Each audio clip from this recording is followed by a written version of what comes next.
ఓం శ్రీమాత్రే నమ. అందరికీ నమస్కారం. నా పేరు మురళీధర శర్మ.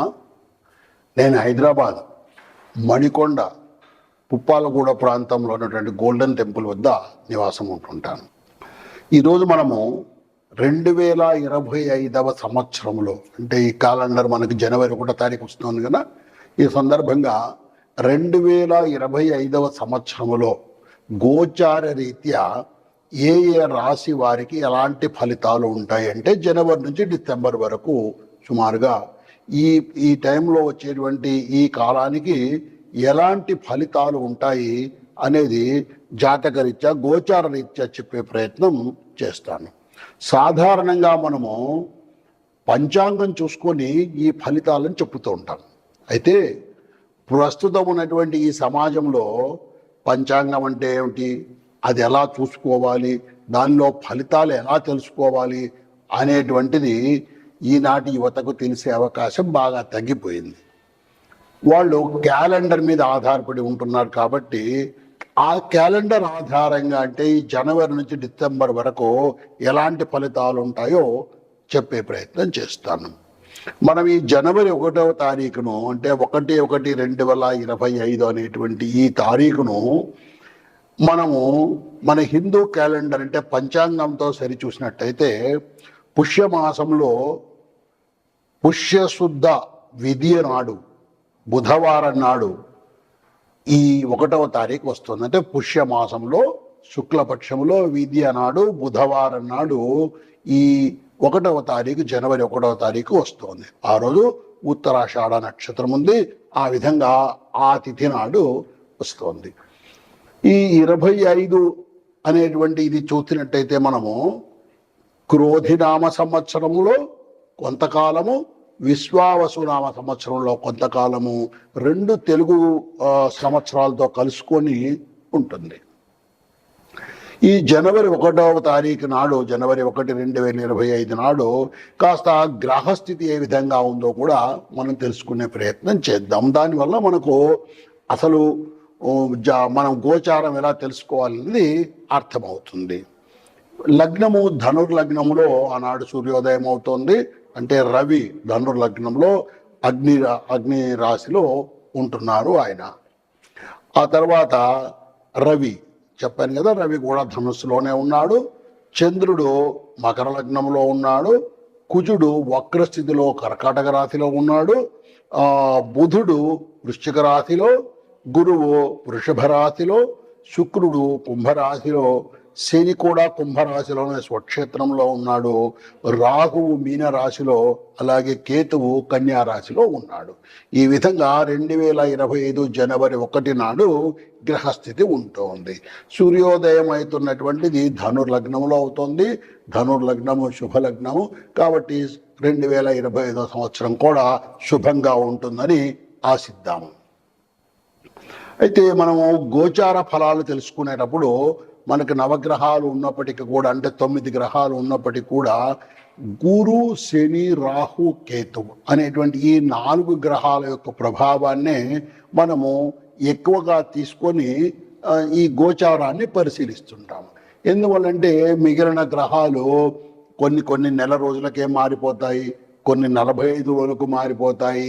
అలాగే చంద్రుడైతే 2.5 రోజుకే ఒక రాశి నుంచి ఇంకొక రాశికి మారిపోతుంటాడు. కాబట్టి ఆ ఫలితాలు మన మీద అంత ఎక్కువ ప్రభావం చూపాయి. ఎక్కువ కాలం ఉండేటువంటివి గురు శని రాహు కేతువులు అనేటువంటి ఈ 4 గ్రహాలు మనకి ఎక్కువగా ఫలితాలను ఇస్తుంటాయి. ఇప్పుడు అలాగే గురువు అనేటువంటి ఈ గ్రహము 2, 5, 7, 9, 11 స్థానాల్లో ఉన్నప్పుడు శుభ ఫలితాలను ఇస్తాడు. అలాగే శని 3, 6, 11 స్థానాల్లో ఉన్నప్పుడు శుభ ఫలితాన్ని ఇస్తాడు.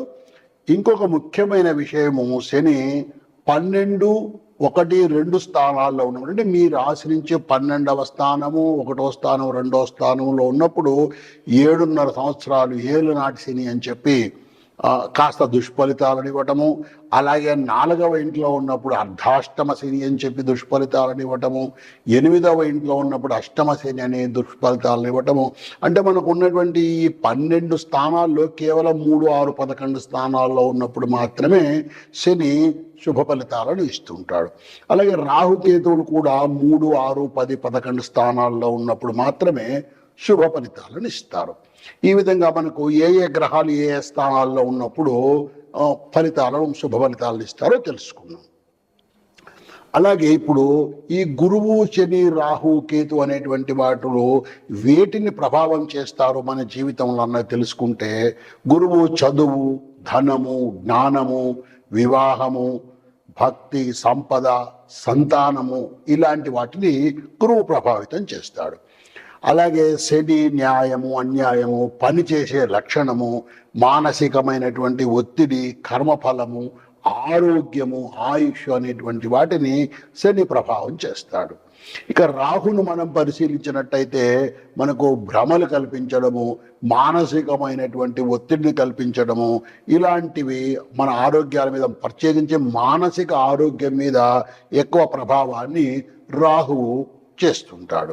అలాగే కేతువు మన జ్ఞానాన్ని, మేధస్సును, భక్తి మార్గాన్ని కూడా కేతువు ప్రోత్సహిస్తూ ఉంటాడు, కేతువు సరిచూస్తూ ఉంటాడు.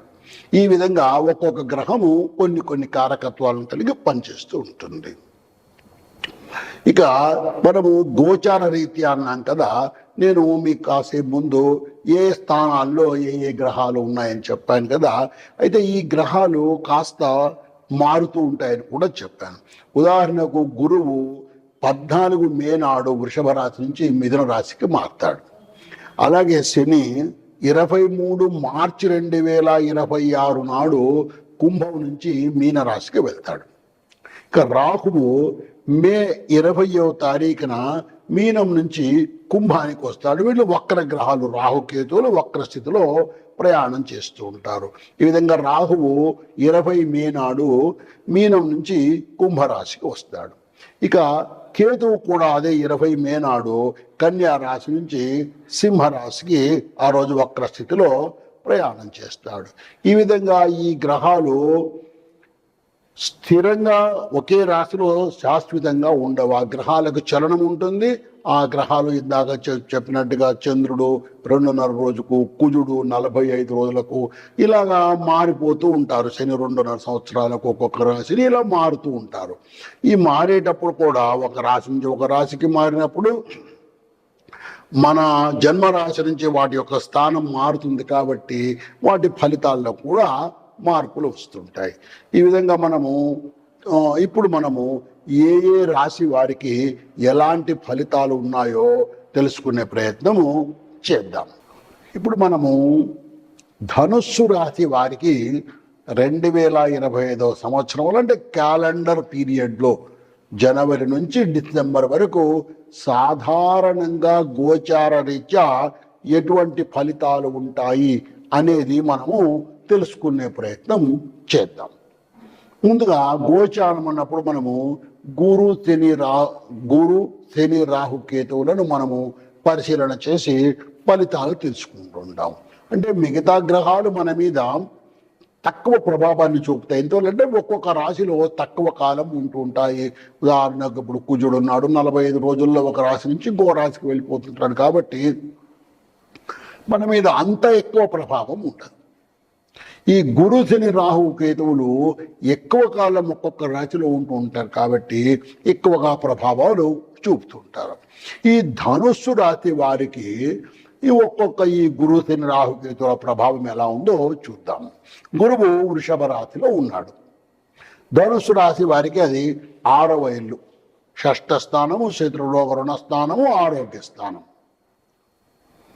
ఇటువంటి ఈ స్థానములో గురువు ఉండడం వల్ల కాస్త 6వ స్థానంలో శుభగ్రహం కాబట్టి శుభ ఫలితాలను ఇవ్వలేడు.